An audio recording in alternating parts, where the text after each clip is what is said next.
All right. So, our first and only review of the day is going to be for the show Jujutsu Kaisen. Jujutsu Kaisen is an anime, relatively new anime. I know very hugely successful, popular manga. I saw on its Wikipedia that it was the highest selling manga of all time, which was kind of very surprising. I thought if that title had been something like Demon Slayer or One Piece or something like that, but apparently this is the highest selling manga of all time. Is Jujutsu Kaisen. And what is Jujutsu Kaisen about? So you have a boy, Yuji is his name, and he swallows a cursed finger of a demon. You know that happens sometimes. You know you get hungry, you swallow some stuff there, and he swallows it, and he becomes cursed himself. So you know this is a world where there are curses and curse users. Curses are basically like demons. They kind of kind of like that. They kind of attach themselves to people. They can actually physically harm people there. And then some people are born with the ability to see these different curses, and they can develop a technique, become a curse user, and fight these various different curses, as you can see in this trailer here. So Yuji, he swallows a demon, swallows the finger of a demon, becomes cursed himself, and this demon, the finger that he swallows, is a very powerful demon, very very powerful, very strong, and he becomes strong in turn by doing that. And then with these curse users, they go to a school to learn how to use their abilities, a Hogwarts of sorts or whatever, other thing you kind of want to put in there of how to use their different abilities. And he has various different teachers that teach him how to use these different cursed abilities there. And there's people who also at this school that are curse users, but then some that have cursed energy that they can kind of put into different items. They're a little bit weaker there of some of the other characters. And then also you have the curses themselves that kind of have a grade, a class, a special grade curse, and then they kind of go from 1 through 3 there. You can see their level of strength there. Is that basically the general gist there, Tim, of the show there? Yeah. You are given the kind of juxtaposition. Curses are bad. Curse users, or the curse hunters, the jujutsu sorcerers, they're good, and it kind of goes from there. Yeah, and there's also other schools there that you'll see that also teach different cities because this one takes place in Tokyo, and then you also see another one in Kyoto there of other a curse user school there that you see there. But yeah, so I heard a lot about this show. I've seen a lot of memes about it. I heard about its popularity. A lot of people have been talking about it. It's a big anime that people are really in love with. Big manga, obviously, highest selling manga of all time. And many people are really loving it. I'm gonna pass around to some of you guys, get your thoughts on it. Sage, what are your thoughts on Jujutsu Kaisen? Yeah, it's an interesting one because just after the first season, I wasn't I wasn't super big on it. Like I thought it was fun. I thought it was an enjoyable action show. But I didn't find the characters to be wholly dynamic or super super deep or interesting in a lot of ways. It was something I felt was a little bit more of a turn it on and I'm paying attention, but maybe I'm doing something else kind of a thing. And then the movie is what started to turn me around on that. And then season two exponentially, I'd say more so. And I think the big thing for me was it feels like a action show with some horror elements in that first season, that first stretch of the story. I think as it goes on, you start to feel like the horror starts to creep up and take hold a little bit more fully of what the tone is. Not that it's ever scary or anything like that, but there is a certain tropiness to the slice of life, even almost to them living at the school in the first season and doing a little bit of your Harry Potter, your X-Men, right? Whatever gifted school for mutants that you or wizards that you have. But I do think the show exponentially grows once you get into that second season. I think the characters start to get a lot. There's just more there. And I will say, even when I wasn't as big on it earlier on, Mappa is right now kind of maybe the king of actual quality animation, although it's a whole other conversation about how they're getting that work out of the staff. But I've got some mixed feelings on parts of the show, but more positive the further we go. Mm. All right. Um, Tim. I did like the first season, but I had a friend that was showing me the first season, and we got to like episode 12. I kind of puttered out. I eventually rewatched it when season 2 was coming up, and really glad I did, because season 2, I think, kind of takes the world building and the character building that world or season 1 spends so much time doing, and it explores all of these stakes that they spent all this time setting up. All these little threads that they were slowly introducing suddenly have prominence or some sort of weight to them. And I think it's a really fine payoff when you kind of see like all of these things, these it's a really interesting trope in anime where characters tend to think of themselves as exceptions, and a lot of times they are. Shonen pro tags, willpower is always the kind of big winner. Like if you just will it, it happens. And Jujutsu Kaisen is one of the rare cases where I feel like that's not the case. And I feel like it's really satisfying when season 2 gives some of that delivery. And especially sets up such massive stakes going forward that I know season 3 has been announced now, but I'm really interested to see how that's animated. Mm. Yeah. So starts off the show. You have Yuji, who's the main character there. Much like with a lot of shonen anime protagonists there, he's got like kind of a code, a moral system there that he kind of lives by. And then you have his grandfather who's on his deathbed, and he gives kind of his final kind of wish, and that is, help the people that you can. Do your best. Save everyone, help the people that you can. And he kind of lives by that. He lives by his grandfather's dying wish to help as many people as can, care about people, and especially that's also a concept that a lot of these jujutsu users are not really too keen on. I mean, they'll help people when they can, but it's like their compassion for humanity isn't really there as much as Yuji's, as you see there. And like Tim said, you have a lot of people like much like anime protagonists who will stuff to happen, or just because of their sheer determination and strength, they'll just make kind of stuff happen there. And you see that I think a little bit with Yuji. I think as far as like him getting into things, him training. There's a lot of stuff of him in the school, of him getting used to this world, being the avatar character, introducing us to these different concepts there. Which is somewhat interesting, I think, there. I know, Sage, you said kind of the school element was somewhat of the weakest element for you stuff in season 1. Why is that for you? Oh, partially it's a personal thing. It's a trope that I just feel I've seen so many times, and it's just something I'm a little tired of. I mean, even Harry Potter back in the day was something I was a little lukewarm on, partially just for the setting alone.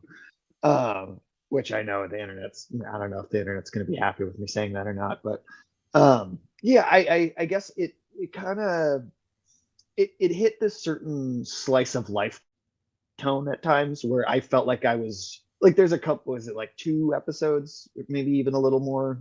I might not have that exactly, but it's been like 2 or so episodes of like a baseball game at one point between the two schools. Yeah. You know, some people probably love to see just the characters living their lives like that and kind of having this downtime. I could do without that completely. That it just to me it just doesn't add enough to the story. I mean, you could argue that some of the characters bond maybe that wouldn't know each other otherwise, but I don't know. I think there's just more interesting ways to accomplish that in the story. Mm. Yeah. What do you think about the school element here, Tim? I think it doesn't add a tremendous amount, honestly, because, well, first of all, we don't really see them ever in a school environment where they're receiving like any sort of structure. Yuji's training is all done in isolation, and everyone else is under the assumption he's dead while he receives it. And everyone else's training is kind of shown in a brief montage off screen. And then when he's actually engaging in school, it's a school versus school kind of pseudo death match. and then they play baseball, and that seems to be the end of the school element, other than the uniforms that are magically enhanced to be super defense. Mm. Um, so season 1, so getting into the show, I don't know if there was really much kind of motivating me to see episode by episode. Like, ooh, I'm interested to see kind of what happens next year as far as that goes. I think the action sequences, I think they're fun. I like those, and those are really well done. Um, but the character of Yuji, I don't think he really particularly stands out all that much as a main leader protagonist there. I don't think he I don't know, too much offers anything. And then even seeing the movie, so I did see the Jujutsu Kaisen Zero here. Yuta is, I think, a better main character. I think he's got a little bit of a better backstory that you see here. I think it's more emotion there that you see that I kind of liked and more connected with, as opposed to Yuji. Um, I thought that some of we see kind of the other characters that he interacts with. The big kind of, I guess, star of the show, one of the big characters, kind of Gojo. People seem to thirst over that guy, and then the blonde hair guy. What's his name? Nanami, Nanami. the other Um, teacher. Yeah. yeah, people seem to really, really thirst over those guys, and those seem to be kind of one of the big standouts there. I guess kind of the appeal there, Gojo. I mean, he's kind of like a Kakashi type figure there, a little bit. Very cool, very laid back, powerful, strong there type of guy. And he's the one that really guides a lot of the first year students there along their way of becoming jujutsu sorcerers there. And the way it's kind of broken up is you have like first to third year students there is where you kind of have them learning there. Um, and then eventually they'll become, sorcerers there. And then they kind of get even more powerful than that. Because after sorcerers, they become what part of like a stronger family. It's kind of like the next progression there when they become sorcerers there, Tim. Yeah, there's so Jujutsu Society until I think all of like the entire thing is it's 3 families, and you can be adopted by one of the big 3 families and become a member of them, essentially kind of like an employee for the family. But yeah, that's when you become a powerful enough sorcerer, you get an increase in your grade from like to like a special grade sorcerer, of which there's I think a handful in the world currently. And there's getting to work for some of the families, which is seen as kind of like the cushy, like if you care about status, if you care about appeal, vanity, which a lot of Jujutsu Society does, then that's kind of like your end goal. Mm. Almost sounds like being a made man.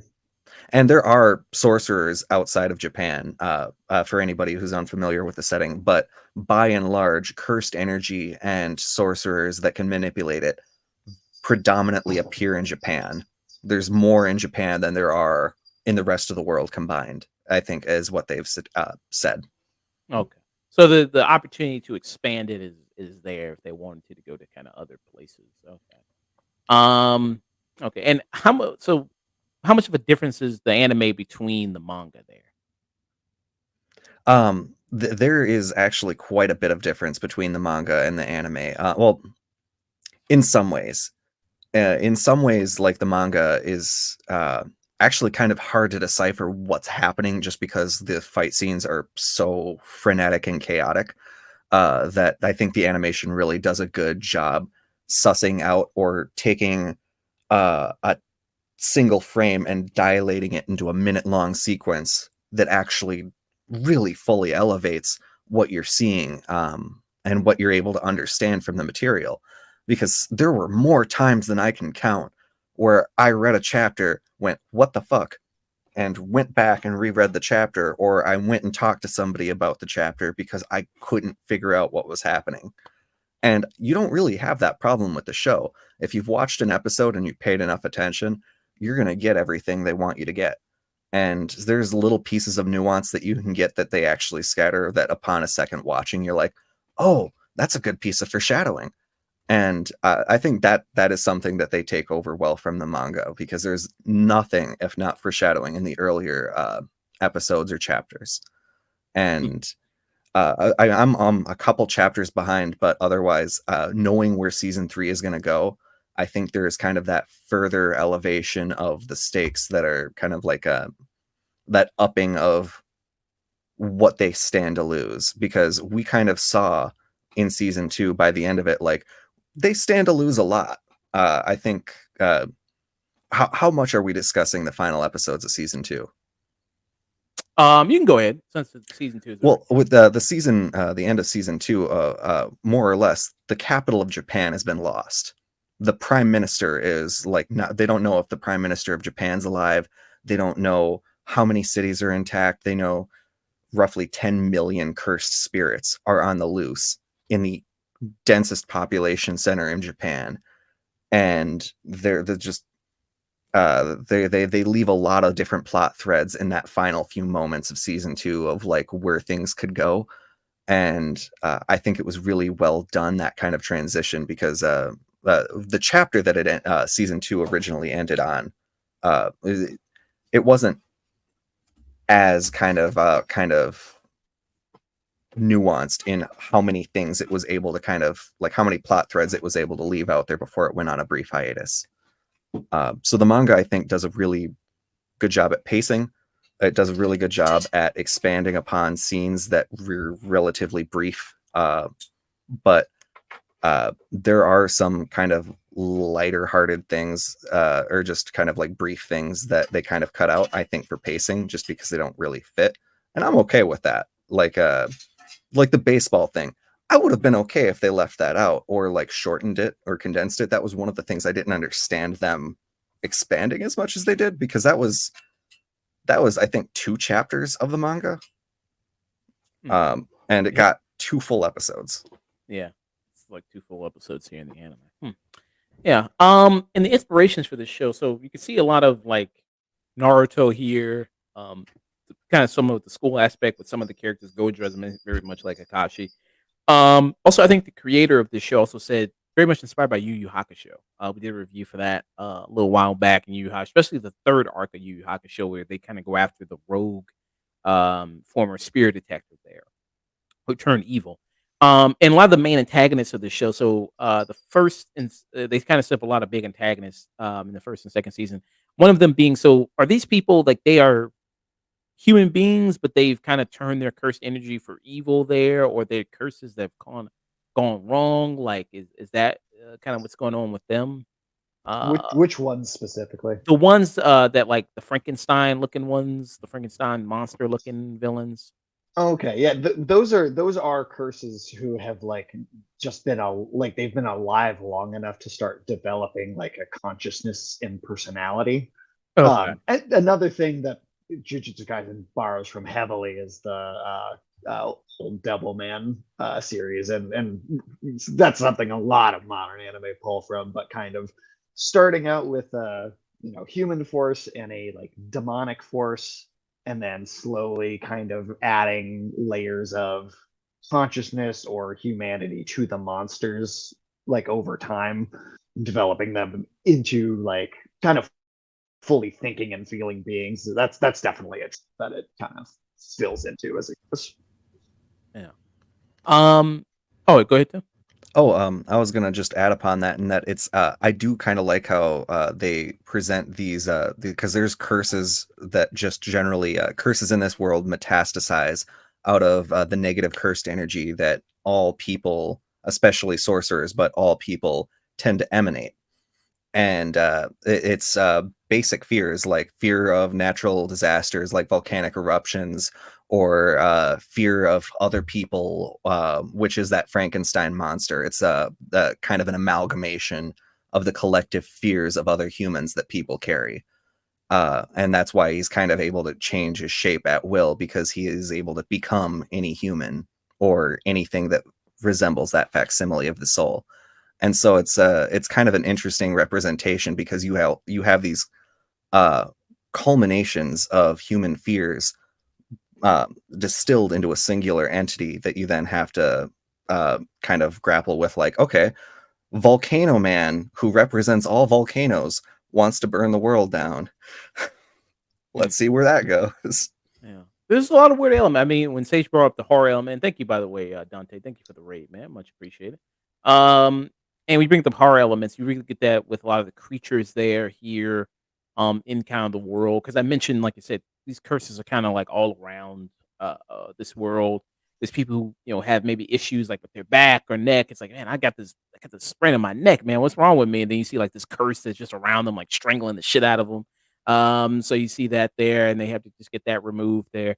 Um, so I kind of like a lot of the horror aspect, and it gets into a lot of freaky territory there when you see a lot, especially these creatures that kind of pop up there.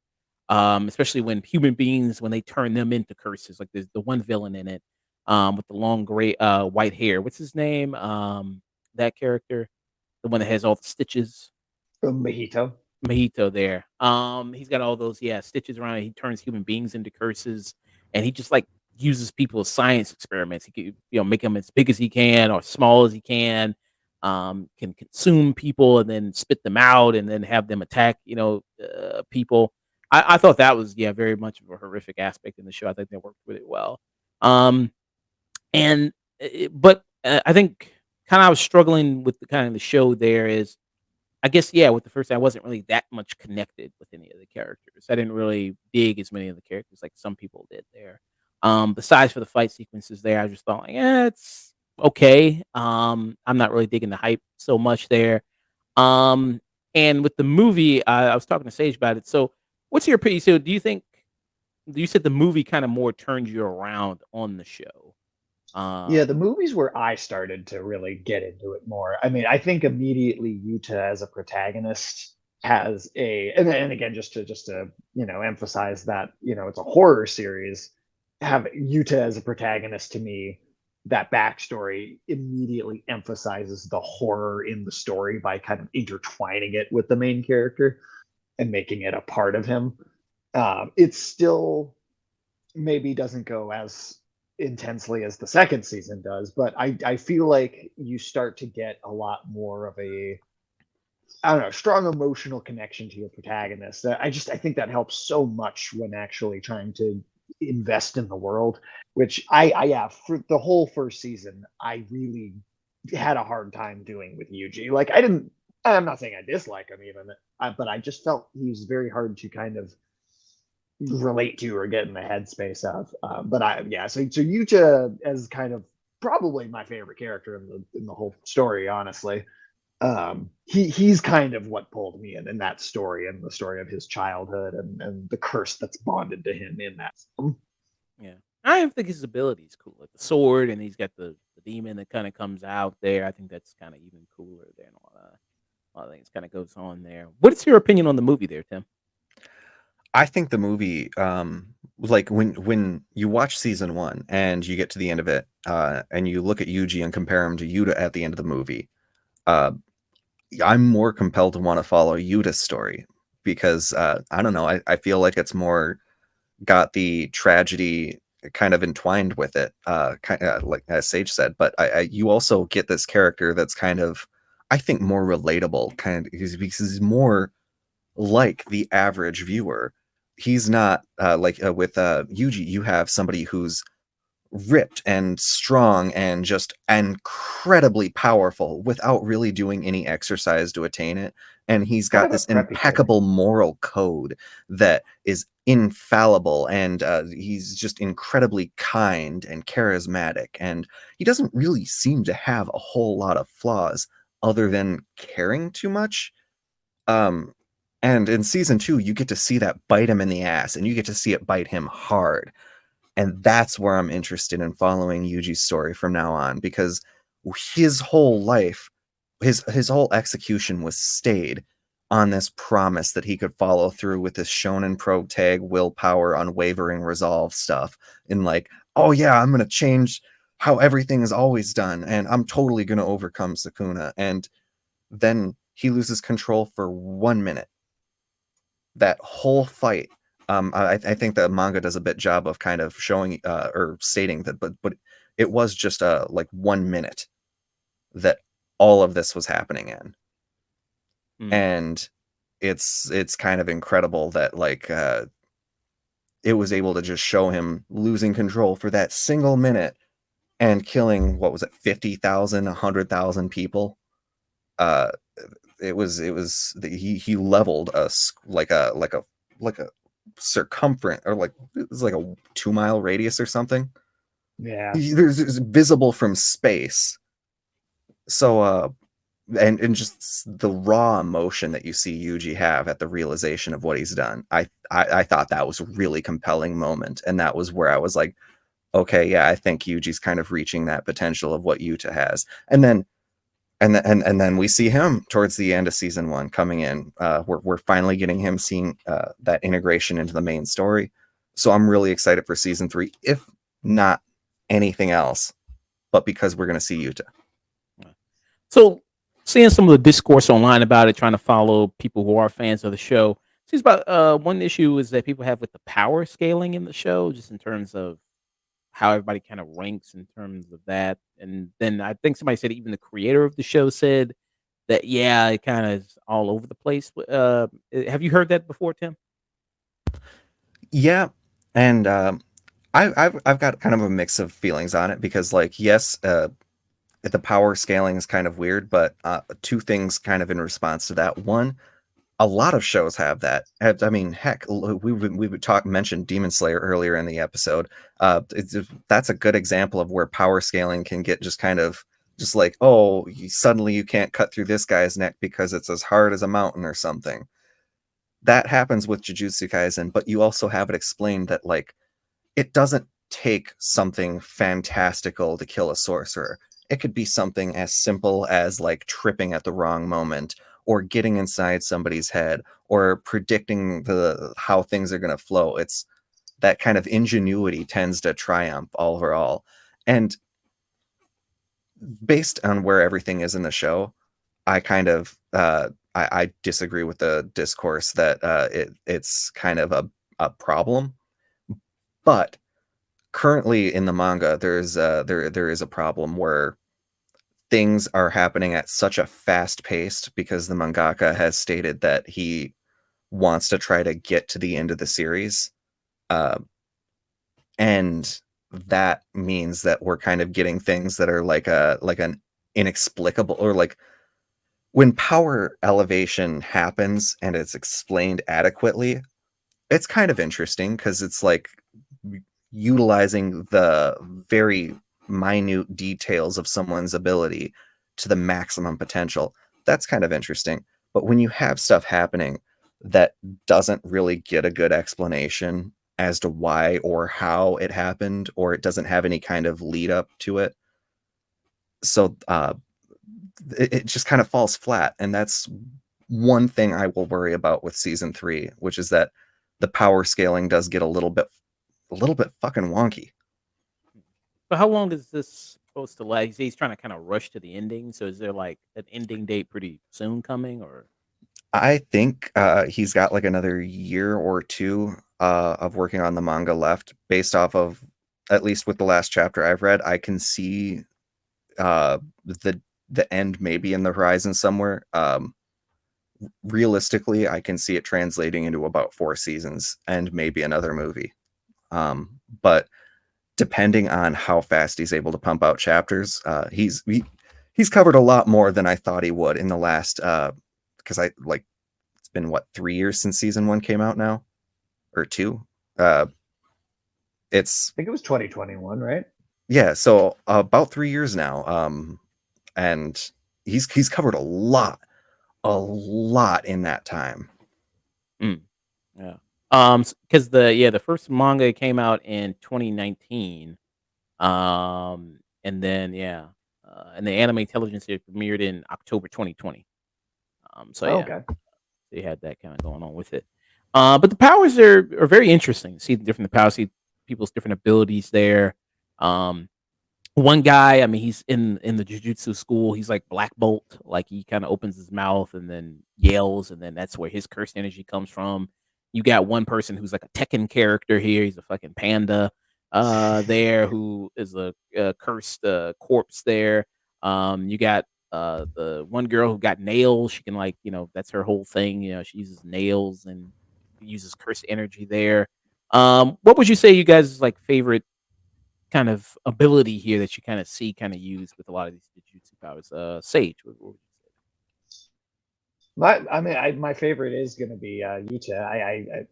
The kind of spirit of his dead friend forming into like a demon that follows him around. So he's like a summoner and a swordsman combined together. I think there's a really cool, unique combination happening there. Okay. What about you, Tim? Uh, I really like the idea of being able, like your voice holding power. That one is really cool. If we're talking about pure joy or whimsy, I'm gonna say Boogie Woogie because that led to some genuinely amusing fight scenes. And just seeing every opponent's genuine surprise and how he was able to mess with them, even when he's missing a hand and he goes to clap the stump and that manages to throw him off enough that he gets another hit. It's just phenomenal. I absolutely love that. See, this is a perfect clip for that because this was a phenomenal fight. I really did like this. Probably was one of my favorite fights of season one. Mm. Yeah, Um, I love this as well. This is pretty good. And Boogie Woogie, he's the guy right here, shirt off there. It's kind of like if Jason Momoa was in Japan, basically, kind of like that. I guess you kind of yeah, say. Very Totally. bro dude type of jujutsu user here. Yeah, and this is it's kind of a great fight. And this is one of the antagonists of the show here. As you see that they're fighting. Um, and I really do like Gojo's ability, which is just the sheer concept of infinity, where he's able to expose people's minds to the idea of infinity, and it just stuns them for a while, like a good line, like more than a second causes brain damage. And it's that I think is not something that I've seen a whole lot. Like it's not wholly original, but it's also in the way that they depict infinity. I think it works really well, and it's really cool to see animated. mm, yeah. And Gojo is the character right there with the he's got his eyes always covered, he's got the hair. Sometimes he will take it off and he's got the beautiful blue eyes, crystal blue eyes there that shine. Also there that you kind of see. Yeah. It's like looking at a husky. Yeah, they're very enchanting. They draw you in, very much so there. Yeah, and this is his first meeting with Yuji in this scene right here. But it's fun to watch his fight sequences as well. It's kind of fun there to watch his stuff. Yeah. So the second season. What are some of your thoughts about that second season of the show there? Well, I thought it was a like because after season one, I went through, read the anime, watched the movie, and I was really kind of pleasantly surprised, not by just how much of an elevation we get in animation. You could really see the Mappa budget and crunch in full effect here. Some of the fight scenes were just, it was amazing how much they managed to punch into the screen to the point where like if you go and hold the manga up side by side, you're like, how did they get this from this? That mad props to them for that. In terms of storytelling, I really think season two kind of and the I think it's two arcs that it covers. They really kind of elevate to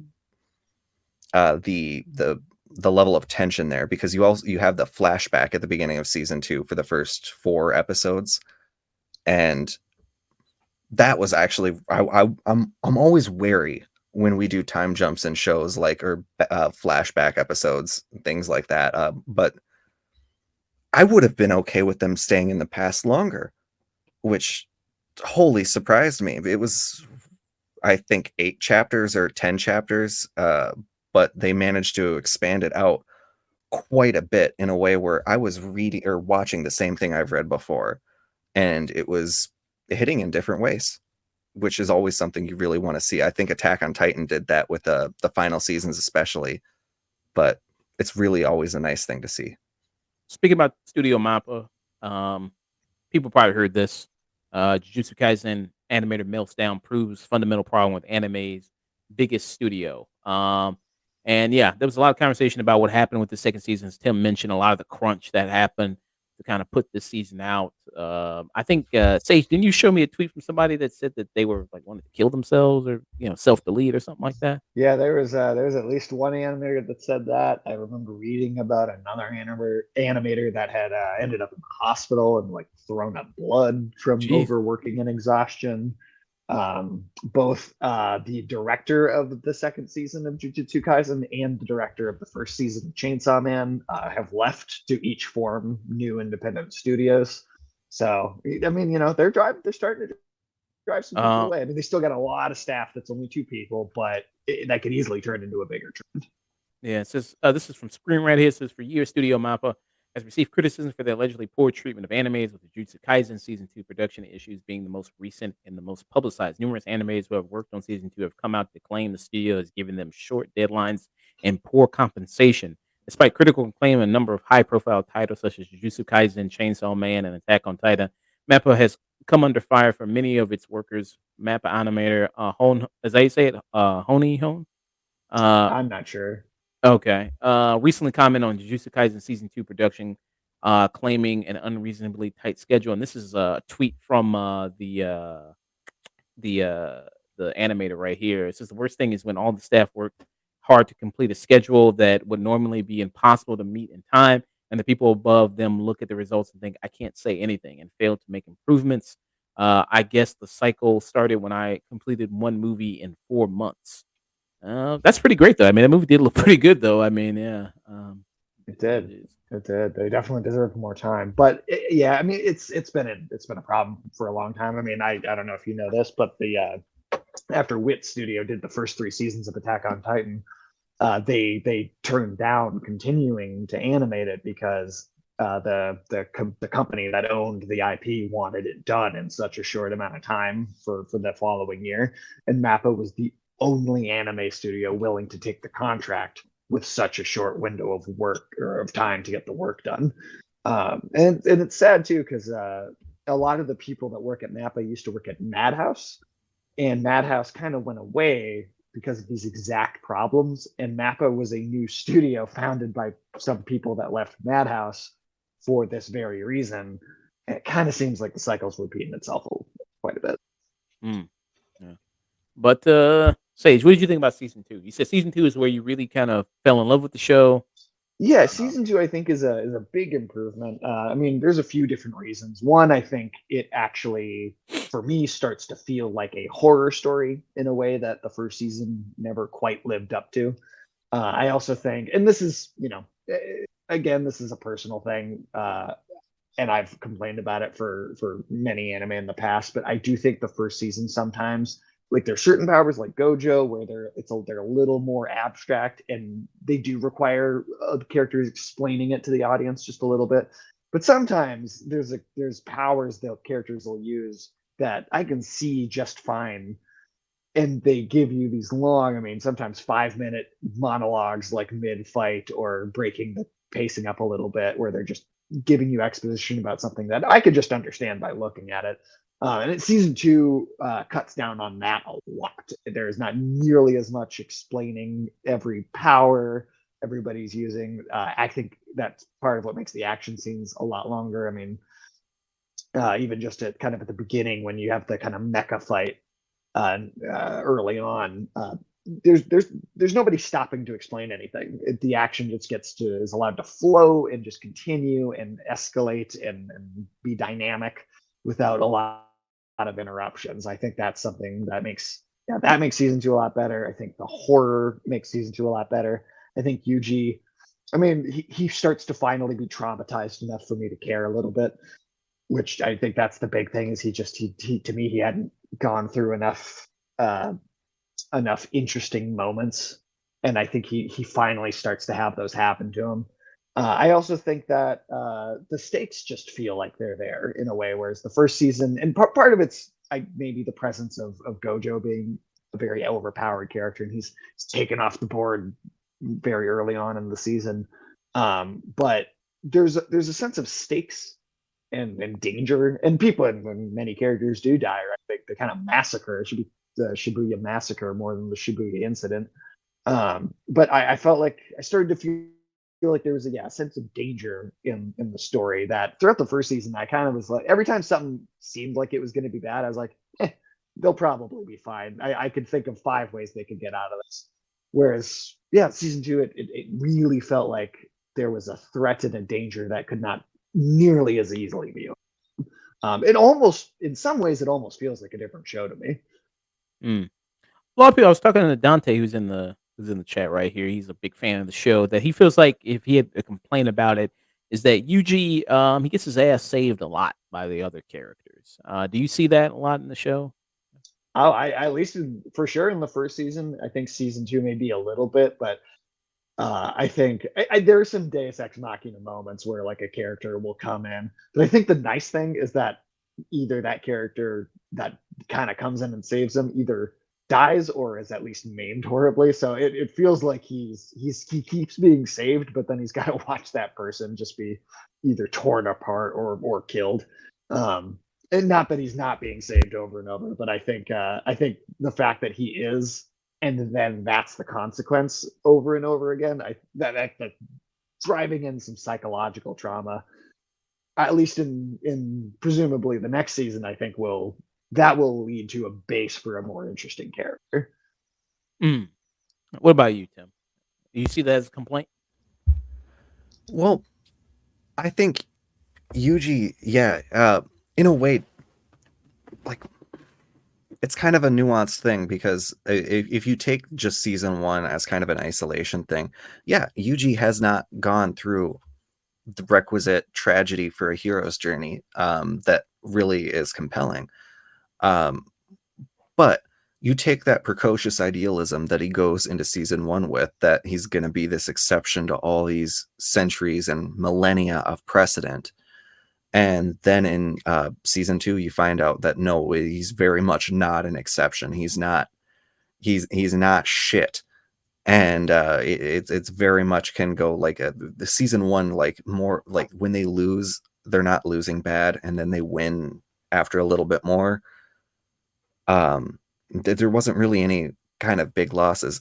This season two kind of takes that expectation that things are going to continue to be all right and beats you over the head with it, because they're like, oh, this is gonna turn. Oh no, it doesn't. Oh well, I'm sure this will work. Oh no, they're dead. Within the flashback, how you think the star child is gonna be like, oh, this is gonna be good. Oh, she made it. She's in the sanctuary.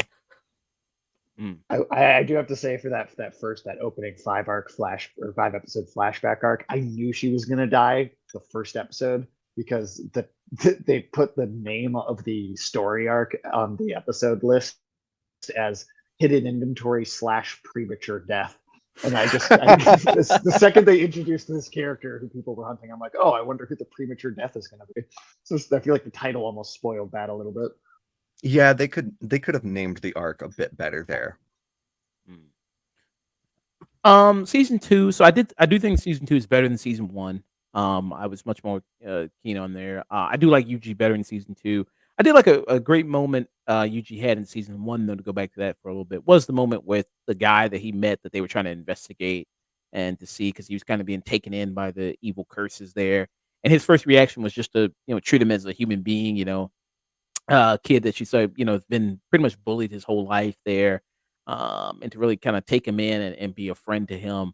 I thought that was a very good moment and sweet moment there, and I like that quite a bit. So in season two, it's much more, you see kind of these invasion of these kind of curses there, very kind of similar, kind of what happened to in Yu Yu Hakusho. You saw like kind of the invasion of the city with all these different demon kind of creatures there that kind of took over, and they have to kind of fight them there. I thought that was a great aspect there, almost like the zombie invasion type aspect in the show during its second season. Also, character deaths. You saw a lot of that in the second season as well. So that kind of showed there, because sometimes shows, and this is just in general, not even in an anime, will struggle with, even if you really like a character, taking him or her off the board. It's like it's a fan favorite. We can't kill them off. It's a fan favorite character. It's like, now we got to take them off the board. So I do appreciate them doing that in season two. I know we just read a crunch they had with the animators going on.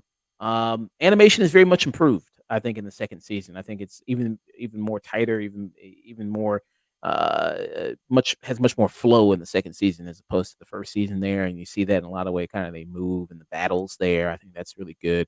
So that's really improved upon. Um, Still though, I don't know if I don't know if I love this show like some people do. I don't know if it's a show that I can see myself kind of going back to as much as other people or the hype behind it. I get it somewhat, but amongst kind of other things, other this new anime I've been kind of introduced to, like Chainsaw Man, which we've talked about, or Demon Slayer, which I watched all of Demon Slayer, then I watched the movie when it came out, the train film. I thought, okay, this is pretty good, but Jujutsu Kaisen, I don't really think connects with me all that much as a show there. What are kind of some of your major complaints there, Tim, with Jujutsu Kaisen? Well, I guess ultimately one of my bigger complaints would be that kind of power scaling, which is that like I've never been a huge fan of the character being able to take a blow and just being relatively unfazed by something that obviously had an incredible impact to the world around it. It's just like that the whole not doing anything and being unfazed by your attacks because I'm just that much more powerful.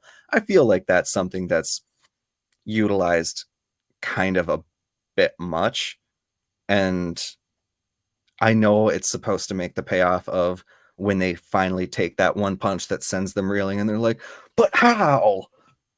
But I feel like that's something that's used kind of a lot, because I feel like almost every villain had that but how moment, at least for a little bit there, and it's that's one of the nice things about the cursed spirits in season 1, where for the most part, like, they were strong, but they didn't have to give us any witty dialogue. They just had to be this weird eldritch horror that baffles the mind beyond comprehension. Hmm. So that's it, just the power scaling for you. Well, some of the characters I think are at parts it gets a bit campy for me. But I think some of that camp goes out the window with season 2. So that is one thing that I really like. Um, One thing I didn't like was that they did write themselves into a corner with Gojo, where they made him so powerful that the only way that they could put him in this or move the story forward was to just shelve him for essentially what's going to be a season. Mm. I did like Um, kind of the beginning of season 2. It seems like Yuji isn't around for like the beginning of season 2. He's kind of gone. I was like, I was like, damn, I didn't even miss that dude. I was like, oh, that's right, he hasn't even been in these episodes. Yuji in season 1 is honestly, I think, one of the weaker characters. I do really like how all the people that know what's what with Jujutsu Society, they have their wits about them. They're trying to assassinate this upstart fucker. They're like, Gojo's doesn't get to unilaterally decide this stuff. He's housing Satan. He's got the super devil inside him. Mm. I cut you off there. What were you gonna say before? Oh, just that it's some of the camp honestly gets to me. But like with Toto's what's your favorite type of woman? Mm. Like I thought it was goofy. And I feel like it was they spend a lot of time building gravity, and then they inject levity sometimes at the wrong moment where it's like, okay, do you want me to be like anxious, trepidatious, or do you want me to be laughing at the funny man? Or do you want me to be doing both? Do you want me to be multifaceted? Mm. It seems to not know what it wants, I guess, is my thing. Yeah. What are some of your biggest complaints there, Steve? Yeah, I mean that was going to be one of them for sure. I think, and again, yeah, much less of an issue in the second season, but yeah, throughout season 1, I think there's a lot of anime comedy that I think just doesn't work or feels kind of out of place, totally inconsistent. Some of the the times they have the heavy stylized animation change to like chibi figures or something along those lines. Yeah, some of that stuff really doesn't work for me. I think There's some cool characters in the story, but I do think that a very large portion of the cast feels a bit stuck, a little one note. And part of why I'm like season two is because they kill like all those characters off for the most part. Um, yeah, so that was the thing for me. Just over explaining mechanics when I feel like you could just show it to me sometimes. And then, this wasn't something I had trouble with, but I did read a lot of other people getting a little hung up on the timeline of exactly what happened and when to Ghetto, and like exactly when is it Ghetto and when is it the brain parasite. I didn't really have an issue with that, but it did also seem like the chronology was a little confusing for some viewers. So as maybe just a more like out there complaint I've heard from others. But Mm. Alright. So, final thoughts, rating, say. yeah, I mean, ultimately, I do enjoy the show. I think there was a vast improvement between seasons for me. Season one, I'd say probably just like a stream, like a kind of regular stream it. I didn't find it to be anything super special, and I did think it at the time, at least, I felt it was a little overhyped because people were talking about it like it was like one of the greats already just off of that material, and I didn't really see it. But yeah, for the movie and then to season two, I thought we got to a much better place. I started to get into it a lot more. I'd say I'd give like season two like a regular tune in. It was like a one solid bump in rating for me. Okay. Alright. What about the movie? What would you give the movie? The movie I'd say is a strong tune in as well. About at the same for season two. Alright. Tim, what about you? I'd say with the release of the movie and the release of season 2, as well as where the direction of the manga is going, I'd say overall the whole IP is kind of a tune in for me, because it's not perfect, but it doesn't need to be perfect. It's great at doing the story that it wants to tell, and it was a bit slow to start off, but I mean, hey, it gave us season 2, and I had a lot of fun with season 2. So I'd suggest people tune into this. Hmm. Alright. For me, even after season 2, I think I'd maybe give it kind of a stronger stream it there. Maybe I'll go back to see season 3, see where that is. I still need to go back to Demon Slayer. I haven't watched any of Demon Slayer since the Train movie. How many seasons of Demon Slayer has it been after the Train film? I think they just finished up season 3, so season 2 was comprised of the train arc, which you saw, and then it got the entertainment district arc, which is the second half of that season. And that I still think is pretty dang good. Season 3, a lot of people are saying is better though. It changes up the side characters, and I mean the soundtrack is banging. And what's not good with a good soundtrack? Mm, yeah. Yeah, that's very true. What isn't good with a good soundtrack? Yeah. So you would kind of I give it still a. haven't seen. Oh, sorry. Oh no, go ahead. What were you gonna say? I was just gonna say I actually haven't seen Demon Slayer at all yet. Still. Oh really? Oh okay. Yeah. It's good. I didn't say it's good there. Yeah. So Tim, you said strong tune in for you. Tune in, yeah, absolutely. Hmm. Okay. Yeah, for me, yeah, I just kind of give it more of kind of a higher streaming there for myself. Yeah, I'll see kind of what's going on there with season 3. Maybe I'll see how they turn things there. How long do you usually give an anime before you kind of give up on it?